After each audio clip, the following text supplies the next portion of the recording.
All right, good morning, everybody. We'll get started. Good morning. Just wanted to point out this morning that with our MRSA transmissions, we've had 2 in the last month. But we had gone previously before that 260 days without a transmission, which is huge because our unit has double prevalence of any unit. So that's great work, everybody. Just remember that. Just a reminder, watching that we're always gowning and gloving, and reminding people that they always gown and glove with that, and hand hygiene at all times. We did have another assisted fall to the ground yesterday. We've had 7 falls in the last several weeks, in the last 2 to 3 weeks. 3 of those were patients that were assisted to the ground, and we don't count them against us. We look at them for any learning opportunity and how we can keep that patient safe. But really what you guys do when you lower that patient to the ground is you actually are keeping that patient safe. So a very good job on that. We had 1 patient that did sit himself down because he was dizzy, and then we had 3 patients that we did have opportunity with that with not turning the bed alarm on. All 3 could have had their bed alarm on and didn't. So just a reminder that the last thing you do before you leave the room is ensure that the bed alarm is in place and that they have their call light on. Okay, So we are starting the 3 good things this week. So we talked to everybody about it in evals. So if you're interested in doing it, we have some more notebooks. So just meet with Susan or I and we'll get you a notebook and get you signed up. And then we just want to make sure that you take the survey before you start it. It will just take a few minutes every night before bed. So let us know if you want to do that. It's really to help improve morale and decrease burnout. I just wanted to remind everybody that there's an LMS module on care of the adolescent patient due December 18th. As long as we're talking about surveys, we've got another one.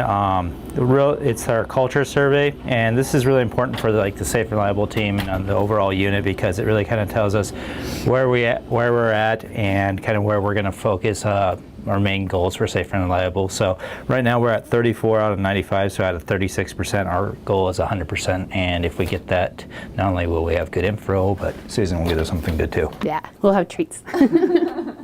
Okay, business for the day.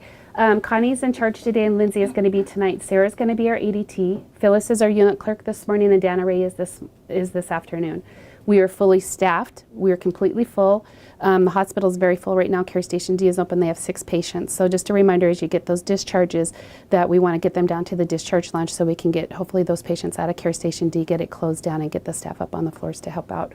And we have 5 discharges on 3 North and 5 discharges planned for 3 South. 3527 and 3542 are both on substance use disorder level 1 and are doing very well with that. We do not have any wound vacs right now. 3505 is in 1-to-1 right now. We have 4 1-to-1s, and he is also in restraints this morning. He has severe dementia and gets combative, and so he's been in and out. We really tried to keep him out of restraints, but they had to put him back in last night. So just be aware of that. 3509 and 3542 are both overdosed with 1-to-1s, and 3523 is very, very impulsive. He may actually get discharged today with a caretaker, but we'll see what happens with that as we go. We, off of our learning board that was identified, there was a concern brought forward that the residents were not answering pages in a timely manner. We had somebody, it took them a couple hours to get the resident to contact them back. We brought this to the residents. They are asking if you page them, you don't hear back from them on their identified numbers list. They also have their cell phone listed. So call their cell phone if you do not hear back from them on paging.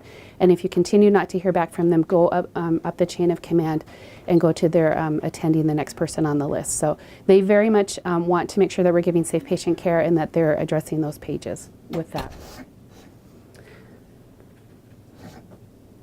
Just a reminder, daily weights are mandatory. We're finding that we're not getting daily weights completed at all times. So that's a reminder for our evening shift that we are getting those weights completed on every patient. Okay. What is one way we can prevent self-harm from back injury? There are a few different. Body mechanics. Body mechanics. Kevin got it. Okay. All right. I won't take you out because everybody's moving over. Oh, and then you get to ask this next question. Yeah. Sorry. Good throws. Yeah. Can you pass through fire doors for fire alarms? No. Amy. Who said no first? That was Laura. All right. The last candy bar goes to Melody because she's asked questions the last 2 days in a row. Anybody have anything else? Everyone knows about the IV shortage, but we still need to make sure we're scanning stuff out. 2 days ago we ran out and both sides still had, as though they had IV bags in the bins. So our par levels are down, so if those aren't down to 0, we're not going to get restocked. Everybody have a great day today. Thank you.